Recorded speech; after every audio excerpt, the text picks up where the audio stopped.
Ah, seus bandidos ilícitos! Estou aqui com o Bolsonaro nessa entrevista. Eu pensei que fosse comigo essa bronca aí. Não, bandidos ilícitos somos todos nós. O povo trabalhador no Brasil é tratado como bandido ilícito, né? Mas vamos lá. O Lula ele foi condenado, né? Agora por 3-0. Como é que você espera vencer com as urnas eletrônicas? Porque uma vez que ele foi condenado, você disparou. O Gilmar Mendes já disse que só vai haver voto impresso em 5% das urnas do Brasil. Como é que vai ser esse ano? E agora temos uma ação do Ministério Público, Raquel Dodge, questionando a constitucionalidade do voto impresso. Cabe de chegar ao Supremo Tribunal Federal. Lógico que é uma preocupação, porque no mundo todo só o Brasil adota o voto eletrônico. E eu duvido quem de sã consciência não desconfia da lisura desse processo de votação. De qualquer maneira, Nando, nós temos que prosseguir na luta. O que cada um puder fazer, tem que fazê-lo e fazer chegar esse seu reclamo junto ao Supremo Tribunal. Está nas mãos agora de 11 ministros do Supremo Tribunal Federal dizer se a lei vai ser cumprida ou não por ocasião das eleições desse ano. Porque você vai participar independente de ter voto impresso ou urna eletrônica, de qualquer jeito. Não interessa o que vai acontecer. Da minha parte, não tem recuo. Nós vamos disputar. Porque já é lei. Já é lei. Lei de 2015, uma lei de minha autoria, inclusive, desde 2015. Só agora o establishment resolveu questionar a constitucionalidade do voto impresso via Supremo Tribunal Federal. Porque a pressão estava se avolumando para que o TSE implementasse o voto impresso em todas as 600 mil sessões do Brasil, e não apenas em 5% delas. Desculpa aqui, eu tenho uma convicção que com o voto impresso, dificilmente a gente não ganha no primeiro turno, porque todos os outros são iguais. E a grande mídia, ou parte dela, não tem mais do que me acusar. Tentaram de todas as maneiras me caluniar. E não chegaram, não atingiram o seu objetivo. E a última pesquisa foi do Datafolha. Acreditar em Datafolha, eu prefiro acreditar em horóscopo. O seu partido ele é pequeno, o Bolsonaro. Como é que você vai fazer com o tempo curtíssimo que você tem na TV? E eu queria saber se participar você estar neste partido, ele te habilitará a participar dos debates, porque parece que você precisa ter um coeficiente ali do partido para que você possa participar dos debates da TV. Você vai ficar de fora dos debates? Quanto à participação, pode haver um convite. Duvido que não me convide, mas duvido mesmo. Até porque quando nós nos filiarmos agora no início de março, vai ter deputado suficiente, no meu entender, se filiando ao partido, apesar nosso tempo de televisão ser de 10 segundos e praticamente não temos fundo eleitoral também. O total para a campanha minha do fundo eleitoral, da nova lei, eu vou ter 3 milhões de reais. Nunca vi tanto dinheiro na minha frente. Eu acho que é o mais do que suficiente para fazer uma boa campanha. Se você pensar em buscar um partido médio ou grande, desculpa aqui, Nando, mas você está fazendo a política exatamente igual aos outros. E nós não queremos fazer isso aí. Ou a gente chega lá isento para poder buscar implementar a sua política, ou não chega. Agora, o seu partido vai receber 3 milhões. Para fazer a Dilma recebeu quanto? 270 milhões? Por aí, não tenho certeza, mas na casa de 300 milhões de reais o dinheiro, fora o caixa 2, que correu solto aí. Bom, o narcotráfico e a violência, ela está em todos os lugares do Brasil. Você vê lá Fortaleza em um estado de calamidade, você vê o Rio de Janeiro em um estado de calamidade. Quais são os seus planos para a segurança pública, para o Exército Brasileiro, o combate às drogas e à criminalidade? O que você acha dessa nossa legislação que é absolutamente leniente com aquele que é o infrator, com aquele que é o bandido? Você acabou de mostrar para todos que não é apenas você botar num presidente que ele vai resolver o assunto, ele tem que ter um parlamento do teu lado. Vai ter BD, quando você fala em mexer no Código Penal, depende do parlamento brasileiro. Então, quem for votar, por exemplo, caso eu seja candidato, que vote no deputado e senadores com perfil semelhante ao meu. Agora, o Trump acabou de fazer um pronunciamento de 1 ano de mandato. E, dado momento, ele voltou-se para a plateia, que estava lá no parlamento, e citou um policial fardado. e ele contou a história, a experiência dele com aquele policial na região de fronteira com o México. E ele falou, eu perguntei para o policial, como vocês conseguiram se impor e vencer a criminalidade naquela região tão inóspita? E o policial teria respondido para ele, nós fomos mais fortes do que eles. Isso não é apenas você estar com um bom fuzil, com luneta, com colete à prova de balas, né? Um bom salário, é principalmente uma retaguarda jurídica. O policial tem que ter essa retaguarda para ele poder exercer o teu papel. Hoje em dia aqui, o policial, coitado, ele não pode fazer nada. Qualquer coisa, numa audiência de custódia, não raramente, ele sai de lá com processo de tortura psicológica. E o marginal sai por outra porta. Em torno de 60% dos marginais aqui detidos, em torno são postos em liberdade no dia seguinte via audiência de custódia. Então é fortalecer na lei para que o policial possa ser mais forte que o opositor. Como, por exemplo, 2 artigos. Hoje em dia, um policial, se dá mais de 2 tiros no marginal, que ele não sabe se o marginal foi abatido ou não, numa madrugada ou numa noite, ele dificilmente não vai ser punido por excesso. Excesso até de legítima defesa. Como o caso do cunhado Ana Hickman, que está em tribunal de júri, porque ele conseguiu tomar a arma de um marginal que entrou no quarto da Ana Hickman e da esposa dele. O marginal deu 2 tiros na mulher, ele tomou a arma e acabou dando 3 tiros na cabeça do marginal. Foi enquadrado como excesso de legítima defesa. E outra questão é dar-lhes um excludente de licitude. Vale para você também. O que é o excludente de licitude? Se alguém entrar na tua casa, né, se alguém tentar roubar um bem teu ou roubar a tua vida, você pode reagir. E se aquele elemento entrar em óbito, você responde, mas não tem punição. Se você fizer isso, com metade do efetivo de policiais civis e militares do Brasil, eles conseguirão diminuir drasticamente o índice de violência. Por quê? Porque o marginal sabe que o policial vai poder atirar. Ele não está preocupado, tá, em ser preso pela sua ação. Então, agindo dessa maneira, 2 artigos apenas no Código Penal, você reduz drasticamente, no meu entender, o índice de violência no Brasil. É porque aqui, né, policial é tratado sempre como bandido e bandido é tratado como vítima da sociedade. Tem interpretação, alguns juízes, tem aquela interpretação romântica da lei. Acha que ele é um pobre coitado, vítima Ativismo da sociedade, judicial. merece outra oportunidade, até acontecer com alguém da família dele, daí ele muda de posição. O Trump tem tido uma taxa de sucesso monstruosa nos Estados Unidos, Sim, principalmente no campo econômico, né? Então, foram acho que 88 recordes de bolsa que ele teve, né? A menor taxa de desemprego de negros, de hispânicos, de mulheres, né? E ele fez isso cortando regulações. Você pretende fazer alguma coisa nesse sentido, de cortar as regulações que estrangulam o empresário brasileiro? Eu tenho conversado com o economista Paulo Guedes. Tá? Ele é uma pessoa conhecida dentro e fora do Brasil. É um economista de considerado ponta. um dos melhores economistas do mundo. E eu botei na mesa, até como um leigo, né? Paulo, os problemas que nós temos são esses. Né? Preço do combustível, a questão de inflação, taxa de juros, dólar, a nossa dívida interna em torno de 3 trilhões e meio. Nós pagamos R$500 bilhão de reais por ano de juros e amortização de dívida. Como a gente vai resolver esse assunto não aumentando impostos? Ele falou, eu tenho a fórmula, então vamos continuar conversando exatamente para buscar esses objetivos.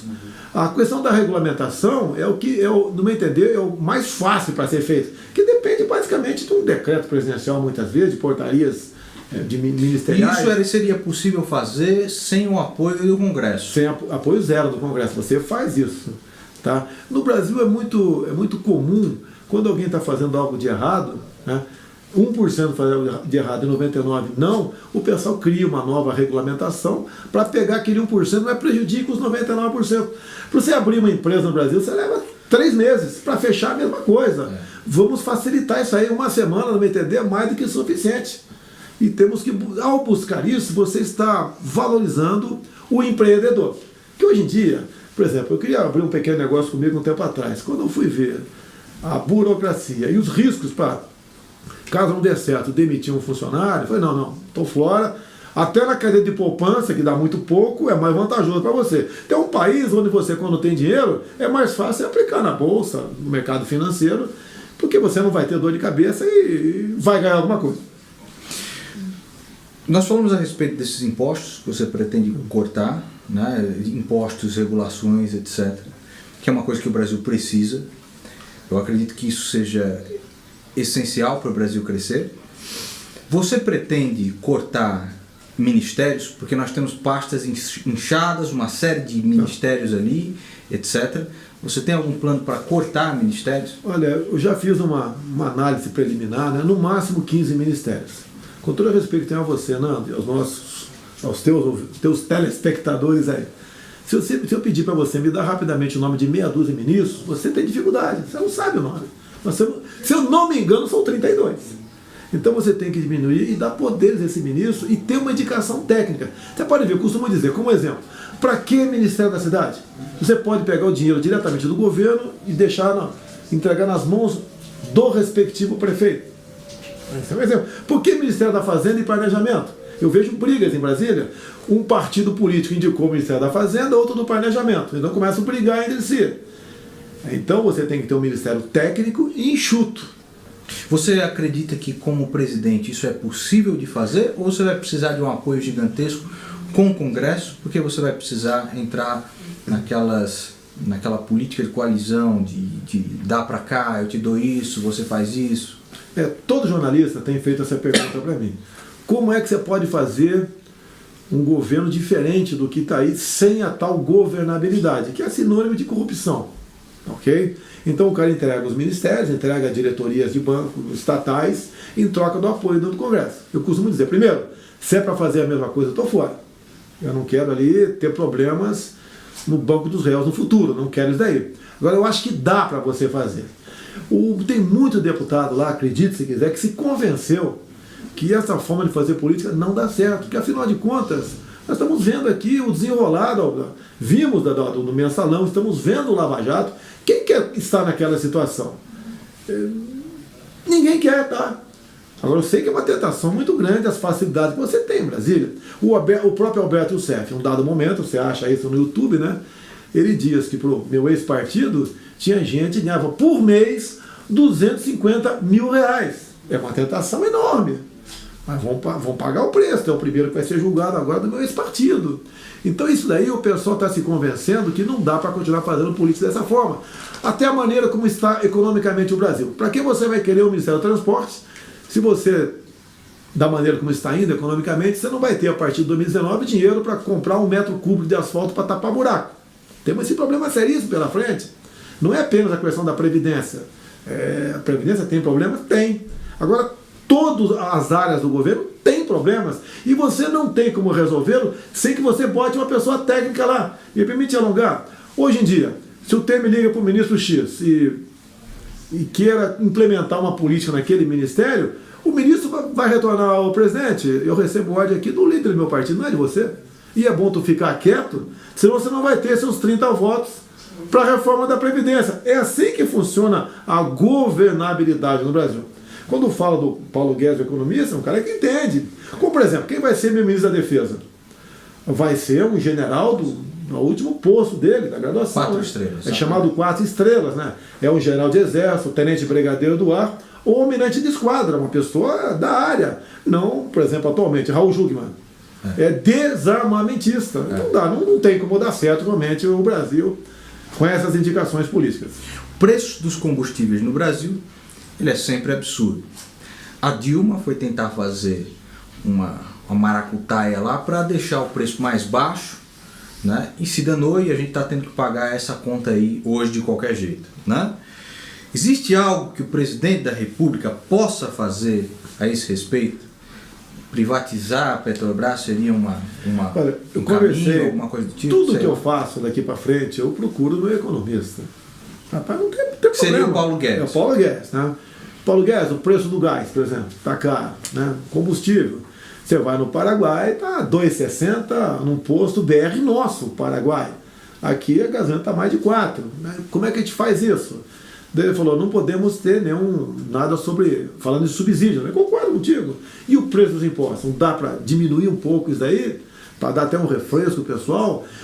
Para diminuir impostos tem que desinchar o Estado. Tem que desinchar. Você falou em privatizar. Sim. A Petrobras, também entendeu, é uma empresa estratégica. Então a privatização dela, na minha cabeça, teria que ser não igual uma outra qualquer, que não seja estratégica. É jogar para cima, quem pegar leva. Não. Tem que ser, por exemplo, como foi feita a Embraer, chamado Golden Share. Ou seja, os acionistas não podem vender a sua participação para quem bem entender, né? A Embraer está tendo não esse problema, tá buscando uma parceria com a Boeing. Até porque se não fizer uma parceria, vai acabar sendo minada, vai morrer. E você tem que buscar a maneira de buscar produtividade, né? Então, naquela maneira, eu acho que a Petrobras você poderia fazer uma privatização dela dessa forma. Você fala muito em regime militar, né? Economicamente, a partir do governo do Geisel, houve um aumento de estatais e de regulamentações. Você repetiria isso? Criaria mais agências reguladoras? Tentaria interferir nos preços dos produtos ou o seu governo teria menos intervenções e seguiria uma linha economicamente mais liberal? O pessoal, alguns de má fé, me atacam por ser militar, dizendo que eu ia adotar esse tipo de política econômica. Eu te perguntaria, no passado, quando fizemos a Itaipu Binacional, alguém da iniciativa privada toparia fazer aquela obra gigantesca? Tinha que ser dinheiro nosso. E assim, não foi apenas Itaipu, foram várias hidrelétricas. Hoje em dia a política é outra, no meu entender. Você tem que buscar parceria público-privada ou abrir para iniciativa privada essa questão. Chega de Estado, temos em torno de 150 estatais no Brasil. Você tem que rapidamente eliminar um terço, né? Ou privatizando, ou até mesmo extinguindo. E depois hierarquiza as demais e vai acabando com elas, até porque, assim como você combate o mosquito da dengue evitando água parada no quintal da tua casa, você combate a esquerda, você eliminando estatais. Então hoje a tua cabeça é para diminuir o Estado. Sim. É para deixar o Estado cada vez menor, para que ele não abocanhe todas as coisas. Hoje em dia o Estado é seu sócio de tudo. O Estado está em todas as coisas. O povo vive reclamando de político, vive reclamando de não sei o que lá, mas ao mesmo tempo pede cada vez mais Estado, mais Estado. É o Estado que tem que resolver os problemas do povo. Você pode ver. E o Estado, infelizmente, hoje em dia, é sinônimo de corrupção e de ineficiência. E você vai buscar produtividade privatizando. É por aí. Sua cabeça hoje é essa? Já de algum tempo. Você pode ver. Hoje em dia, até uma coisa bastante... Eu quero falar bastante claramente isso aí e arredondando os números. O povo hoje quer, do pré-natal a cota de concurso público... Tudo do Estado. Tudo está, tudo. Você pode ver. Hoje em dia nós temos aproximadamente 3 milhões de crianças que precisam de creche. Vamos arredondar os números. Então você vai precisar cada sala 20 crianças. Você vai precisar de 150 salas. 4 empregados. 600 mil empregados.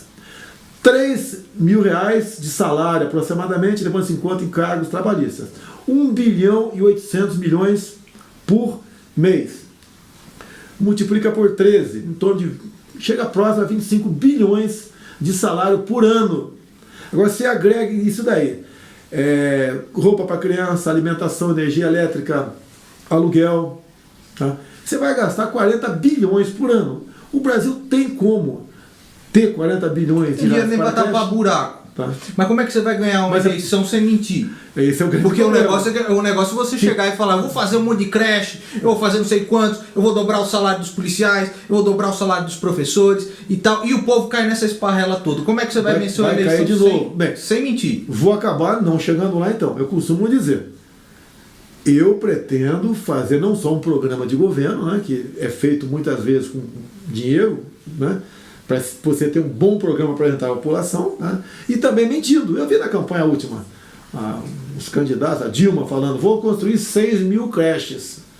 Você não são 6 mil creches, são 150 mil creches. Nesse número, levando-se em conta 3 milhões de crianças que precisam. Agora, eu espero que dessa vez o povo não acredite nessas mentiras, nessas lorotas.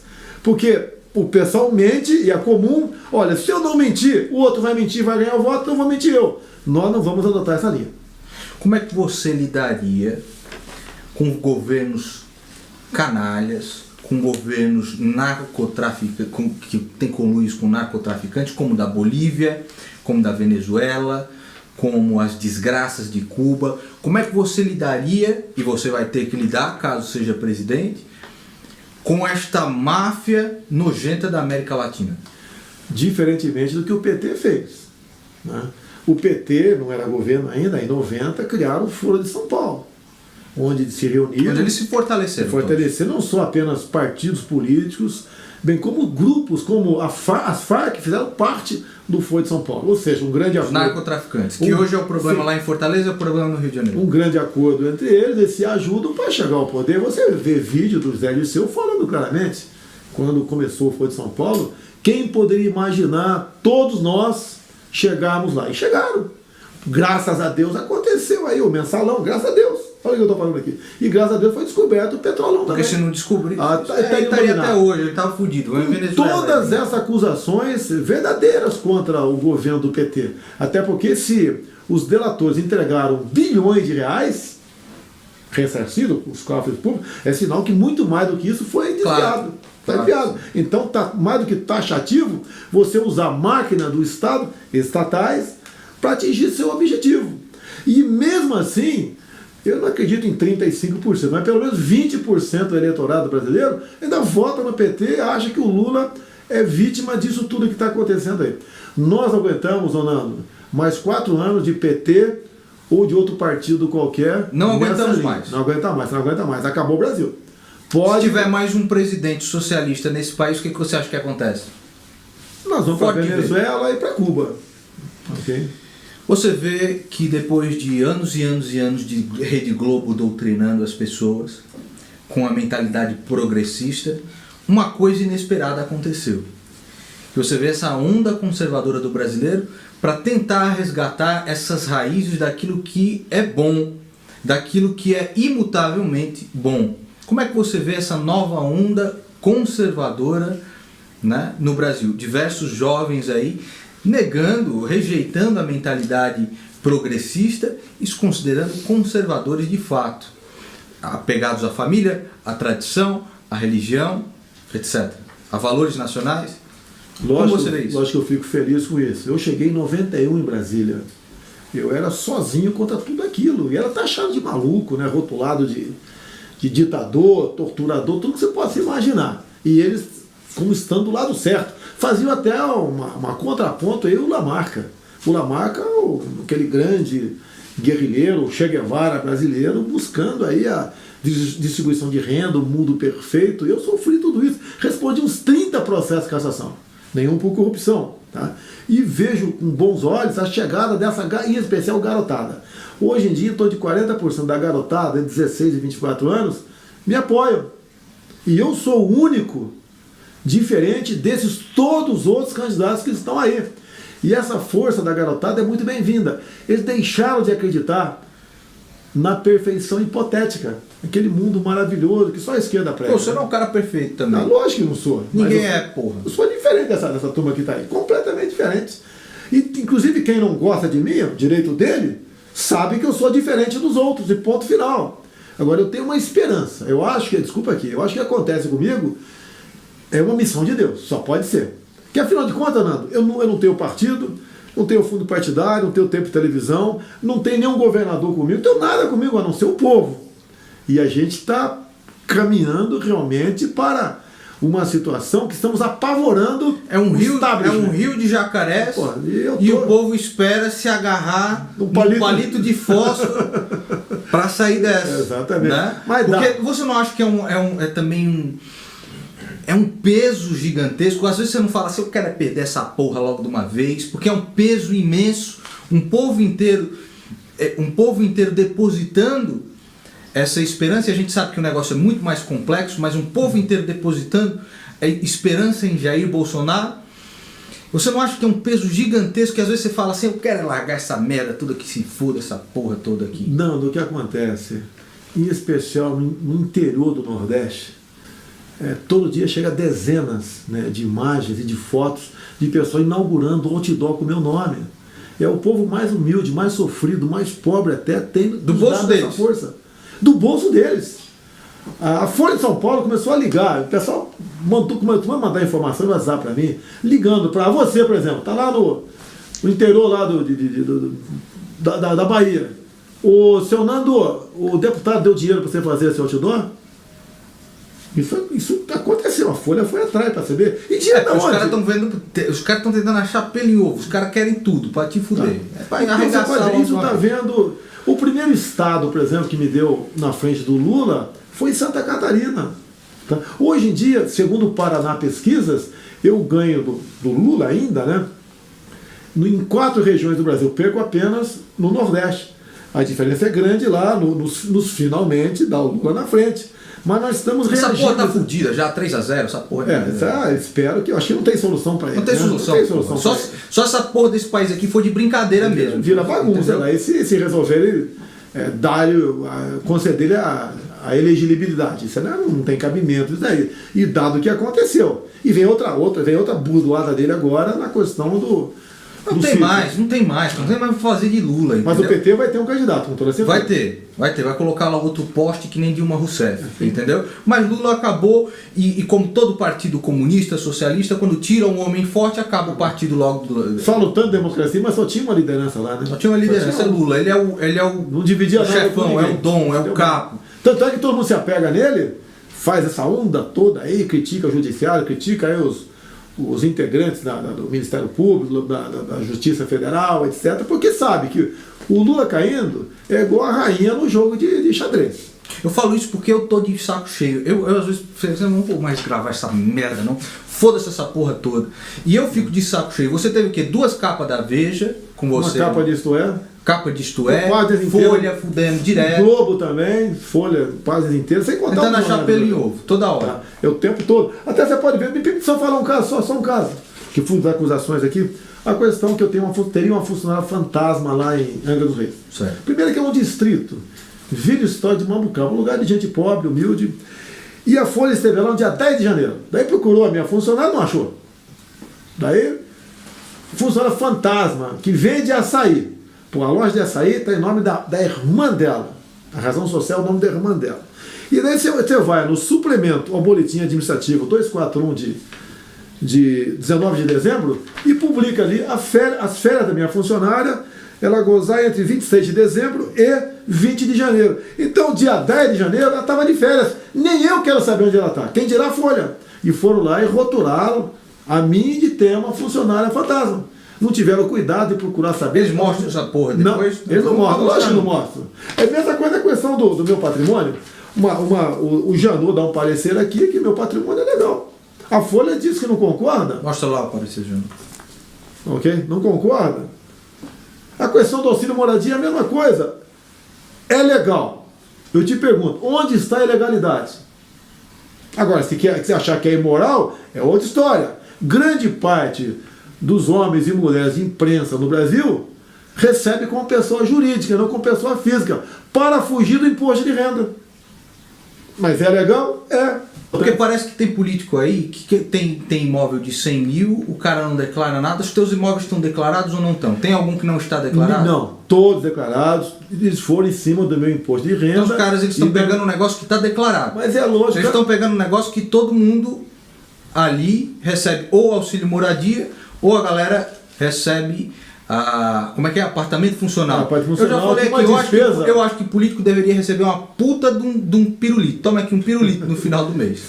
Mas isso aí sou eu. Eu sou realmente o cara. Mas qualquer um de nós, até você mesmo. Se você comprou, por exemplo, esse imóvel, não sei, você já tem esse imóvel aqui. Você comprou 20 anos atrás, o preço lá que está no teu imposto de renda lá, ele não mexe, ele fica estagnado. Até porque é bom para o governo federal. Se porventura você for vender, a diferença, um percentual em si da diferença, como ganho de patrimônio, e você recolhe para a União. O Edu tá aqui, o Edu Bolsonaro tá aqui. Edu, o teu imóvel, a Folha falou que custava quanto, cara? Não, a Folha não falou nada do meu imóvel.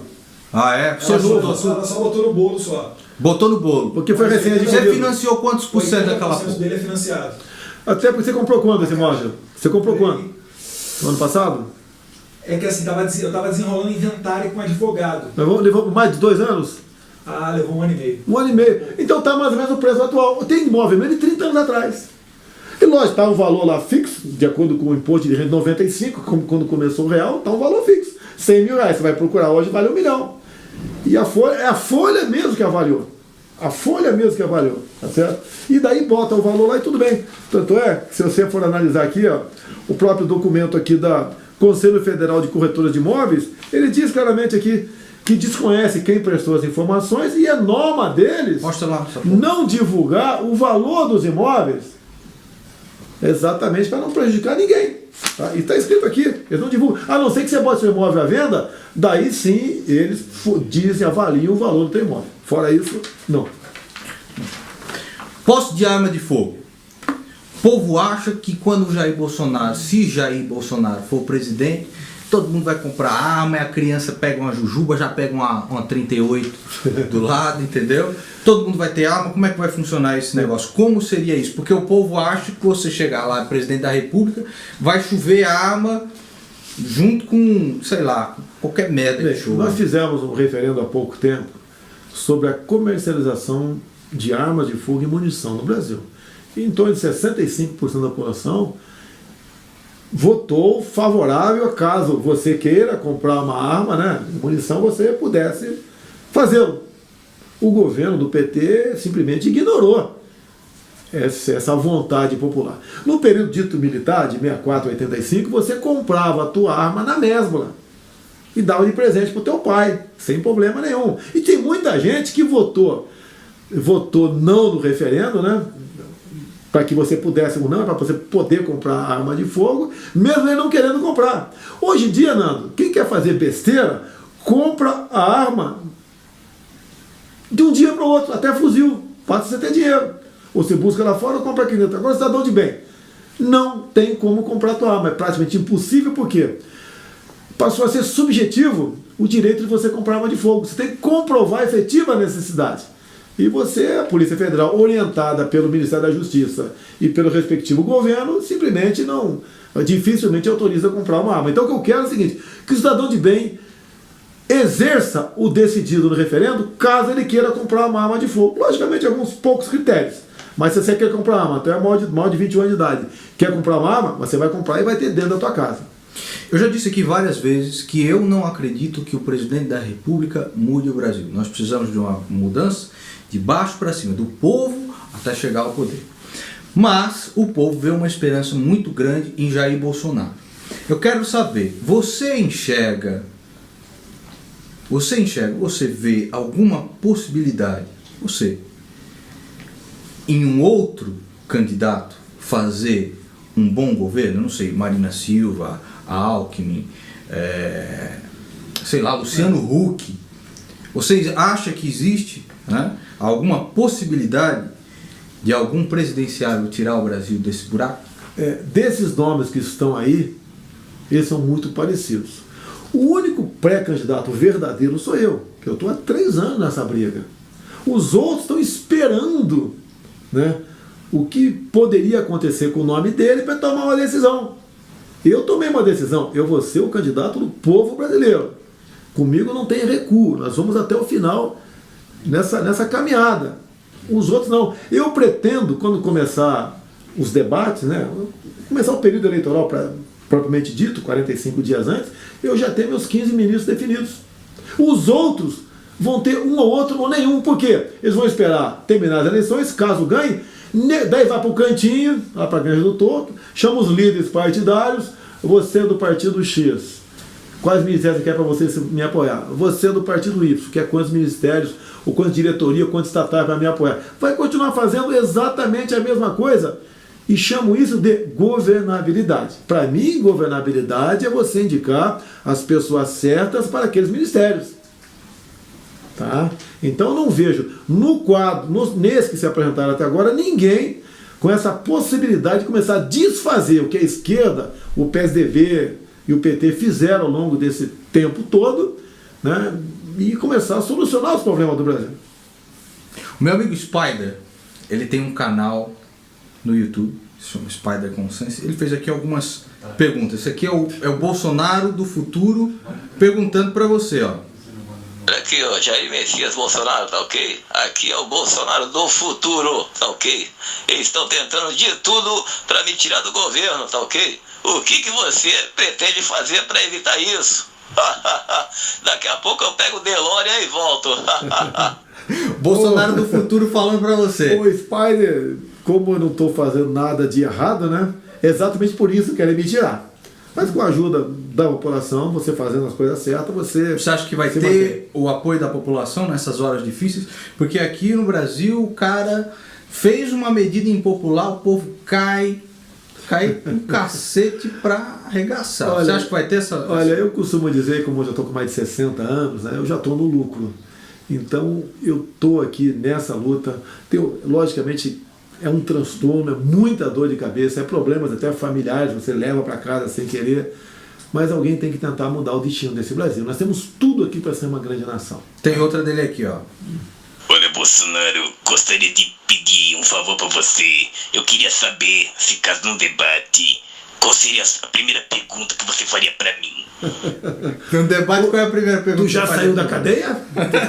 Tu fugiu? Como é que você tá aqui, ô cabra da peste? Tem outra aqui, ó. Vamos lá. Essa daqui, o Spider, também é o nosso querido professor Olavo de Carvalho. Ora, eu queria que você explicasse, tá certo? Por que as pessoas querem criminalizar o nazismo e não o comunismo, tá certo? E boa sorte. O nazismo já é criminalizado aqui, né? E o nazismo... Ele é criminalizado. Matou aqui, 10 vezes menos do que o comunismo. E ambos têm que ser criminalizados. Só nesse país aqui que você tem o Partido Comunista do Brasil. Inclusive o PCdoB tem um convênio com o Partido Comunista lá da Coreia do Norte. Você lutou na luta amada mesmo. Como é que não é? Cheguei, eu tinha 15 anos de idade, os Mamaca passou na minha cidade, Eldorado Paulista, né? Fez um bafafá na praça, feriu seis policiais. Os comunistas chegaram lá. Eles fizeram uma base guerrilha na cidade de Eldorado Paulista, né? E você estava lá, tinha 15 anos de idade? Eu estava na praça, tinha 15 anos de idade, quando o Mamaca passou. Daí o exército fez um acampamento ali em Eldorado. A partir do dia seguinte começou a fazer um acampamento, eu me aproximei da tropa e conversava com eles, dava dica, pescava com eles. O pessoal da tropa que estava lutando do exército. Contra o que estava na caça do Lamarck. O Lamarck, ele se embrenhou nas matas do Vale do Rio Ribeira de Guape, né? Fez como refém um tenente da Força Pública, de 23 anos de idade, o Alberto Mendes Júnior, e 2 dias depois esse bando... E você tinha 15 anos, estava no meio do exército lá, enchendo o saco, lá. Eles inclusive me deram um papel escrito que era ICAM, Instrução de Concurso, Admissão e Matrícula. E com aquele papel, por correio, né, eu me inscrevi, prestei concurso para a Escola Preparatória de Cadeia do Exército e fui aprovado. Porra, essa daí eu não sabia. O ensino público daquela época era de qualidade, tá certo? E eu não tinha cursinho. O por fora que eu fiz foi cursinho de português e eletricidade no Instituto Universal Brasileiro por Correspondência. É que eu fiz, lembra, né? No meio do gibi tinha aquilo lá. E outra, a molecada fazia as provas, que eram periódicas, e não colava. E botava dentro da cartinha e mandava para o Instituto, depois voltava corrigido. Quantas vezes eu tirei 7, 8, ficar com vergonha com a nota tão baixa. Okay? Bom, você não tem partido nenhum do seu lado, nenhum governador. A grande imprensa toda, quase toda, quer lhe fuder mesmo, entendeu? Quer acabar contigo, né? Tem vezes mentem, às vezes caluniam. Qual que é o segredo para chegar com mais de 20% nas pesquisas presidenciais? Né? Tem alguma equipe por trás disso? Tem alguma macumba? Tem alguma coisa assim? Eu não sei. O que você andou fazendo? O segredo, você vai na Bíblia, João 8,32. E conhecereis a verdade vos libertará. Como vou estar em Dourados, como já estive em mais de 20 capitais de estado, em grandes cidades, né, nos últimos anos, é estudar os problemas e quais as possíveis soluções daquela região sem dinheiro. Porque um candidato sempre leva a solução, né? Não, vamos fazer essa ponte. Depois que chega, ele some porque não tem dinheiro para aquilo, tem dificuldade. Então a verdade e a sinceridade acima de tudo. Você pode ver, o que é mais caro para nós militares é a questão de faltar com a verdade. O militar que falta com a verdade, o cabo não sai sargento, o subtenente não sai tenente, o coronel não sai general. Se um dia na vida dele ele faltou com a verdade para com o seu superou, por exemplo. Tá certo? Então a verdade é acima de tudo. Eu vi que quando você chegou aqui, chegou meio cansado. Porque tinha dado a entrevista para o Pânico na rádio, e depois foi fazer outros compromissos, etc. Diferente, a primeira vez que eu lhe vi, estava sorridente e tal, etc. Esse fardo grande parece que ainda não estava nos ombros. E a imprensa tem feito isso sem parar, constantemente. Dessas notícias que saem aí, o que mais te desagradou, o que mais te deixou cansado, o que mais te deixou desanimado, etc. Bem, praticamente todas as notícias, as acusações, te desgastam. Que você às vezes começa a pensar, pô, será que o João vai entender a questão do auxílio moradia, que é legal? Vai entender que meu patrimônio não é isso que a Folha está dizendo? Vai entender que eu não tenho uma funcionária fantasma, que eu não sou homofóbico, que eu não sou racista. É porque é direto. O tempo todo... Agora, você pode ver, a última coluna de domingo agora do Anselmo Góes. Diz lá que o alto comando das Forças Armadas, o meu prestígio lá é zero. Pô, dos 17 generais, 8 são das minhas turmas, que eu tenho 2 turmas. Não quer dizer que eles estejam 100% comigo, mas tem um trânsito enorme na metade do alto comando das Forças Armadas, o do Exército Brasileiro, e não tenho problema nenhum com eles. Até porque o Exército não emite opinião, nem contra, nem a favor, candidato nenhum. O partido das Forças Armadas é o Brasil e ponto final. E os caras... Agora, perante os militares, isso aí é ignorado. Agora, perante o paisano aqui fora, que não conhece, pô, o Bolsonaro está mal dentro do Exército. Se ele está mal dentro do Exército, por que eu vou querer dar um voto de confiança nele? Isso tem cansado? Cansa, não há dúvida, mas eu, graças a Deus, estou tendo força para se manter aí firme nesse propósito de não esmorecer. Uma das coisas que o pessoal fala é: você pretende regular a mídia, você pretende, né, tentar colocar os seus tentáculos aí em cima da liberdade de expressão, como o PT tentou fazer várias vezes. Você tem alguma pretensão de fazer isso? Porque se tiver a pretensão, eu sou o primeiro a descer o cacete aqui. Eu, como não quero apanhar aqui... Obviamente, essa imprensa livre, mesmo me criticando, me fez chegar até aqui. Eu duvido que se exista um político mais atacado do que eu, mais caluniado do que eu, em memes, seja lá o que for. Mas eu acho um válido isso.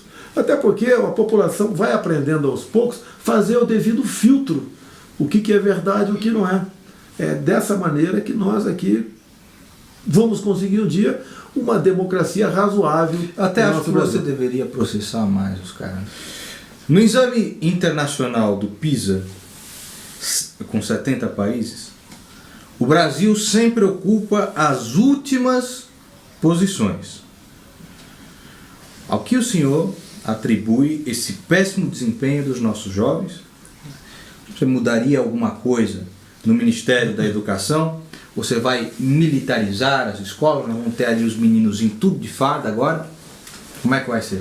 Primeiro você tem que mandar o Paulo Freire para o espaço. Porque essa forma de educar não deu certo. Você pode ver, retiraram a autoridade do professor em sala de aula. A pesquisa da PEOSP em São Paulo, né, não é muito recente, mas está valendo, 70% dos professores já foram agredidos física ou moralmente, por alunos ou pai de alunos. O aluno tira uma nota baixa e há um certo constrangimento por parte do professor o aluno conta em casa, o pai vai tirar, em vez de dar um cacete no filho em casa, vai tirar a satisfação do professor em sala de aula. Até pouco tempo em São Paulo aqui, por exemplo, tinha o 14º salário para aquele professor cujos alunos, mais de 95% era aprovado. Então era comum você ter informado em notícia que alguns professores corrigiam a prova de 40 alunos em 2 minutos, porque não queria perder o 14º salário. E não ia se aborrecer com o pai de aluno.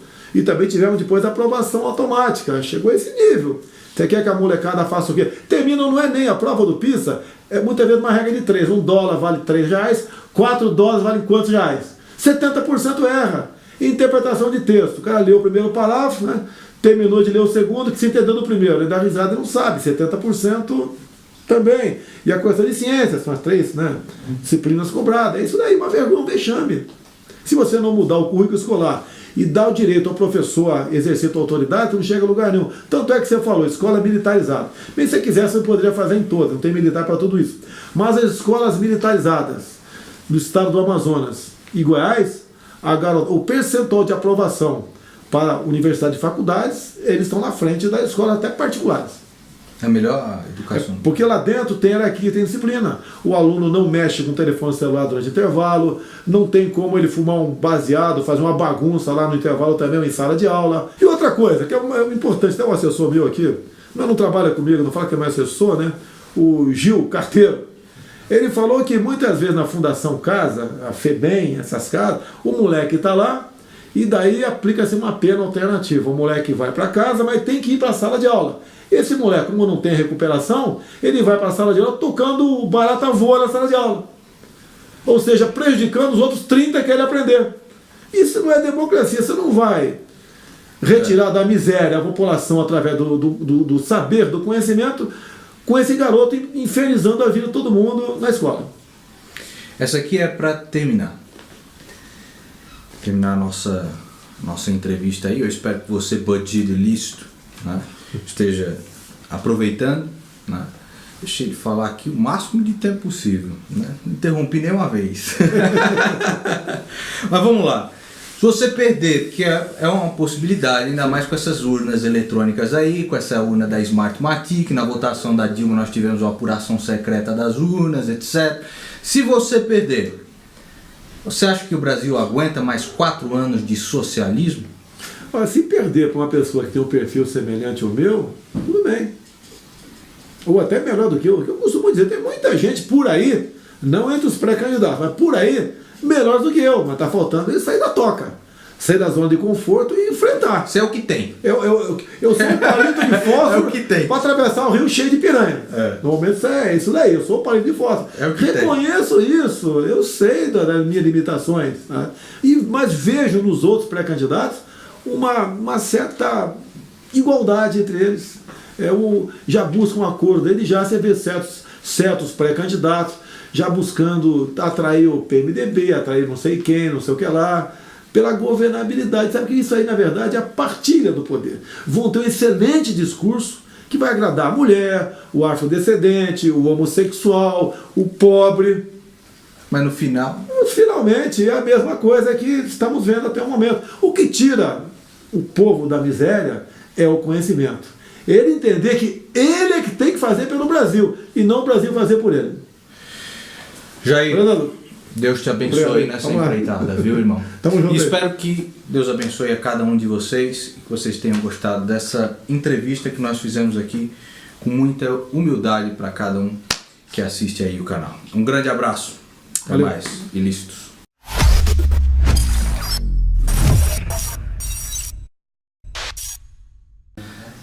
Jair, o que é que você pensa do professor Olavo de Carvalho? Ele, para mim, é um dos mais brilhantes filósofos da atualidade, se não o mais, né? E fez, né, com o trabalho dele, já a bibliografia dele, que é muito extensa, mais pelo Brasil, acredito eu, que qualquer outra pessoa. O que é que você pensa do professor Olavo? eu complemento. Graças a Deus, ele existe. Graças a Deus. Ele realmente tirou da cegueira muita gente no Brasil, em especial a garotada. A garotada aí, muitos usam a camisa com a cara dele estampada. É excepcional. Tá? E mostra a verdade, com o palavreado que o povo entende. Falando muitas vezes o palavrão que você fala. Ele ficou encantado com o Alborguete e falou assim: estou preso nessa linguagem, né? Estou preso numa forma de linguagem, preciso me libertar disso. Né? E as pessoas entendem. Entende perfeitamente, e ele ajudou realmente a gente chegar a essa situação que nos encontramos no momento de possível libertação pelas vias democráticas. Jair, nós tivemos com verba pública, MAN, Santander, as criançadas iam lá para pegar nome nu, bangolento, etc. E nós temos aí também Lei Rouanet e tudo mais. O que você pensa disso daí? A Lei Rouanet, no espírito, foi bem concebida, no espírito, mas na verdade foi usada para cooptar a nata da classe artística. A Lei Rouanet, ela pode continuar existindo para você dar o V0, dar o início para aquela pessoa que tem um dom para ser artista. Agora, da forma como ela está sendo aplicada, é inconcebível. Realmente é muito dinheiro público Que na verdade é dinheiro que o empresário pagaria de imposto, né? Mas não paga porque dá para aquele amigo do rei. E isso tem que ter um ponto final nisso aí. Eu gostaria de termos a lei Rouanet para pesquisadores. Para exatamente nós tirarmos, através desse tipo de estímulo na pesquisa, nós temos que pesquisar os benefícios, desculpe aqui, os benefícios do grafeno e do nióbio. E terras raras também, que o primeiro mundo já faz. Tá? E acho que dessa forma ela seria muito mais producente do que atualmente da forma aplicada.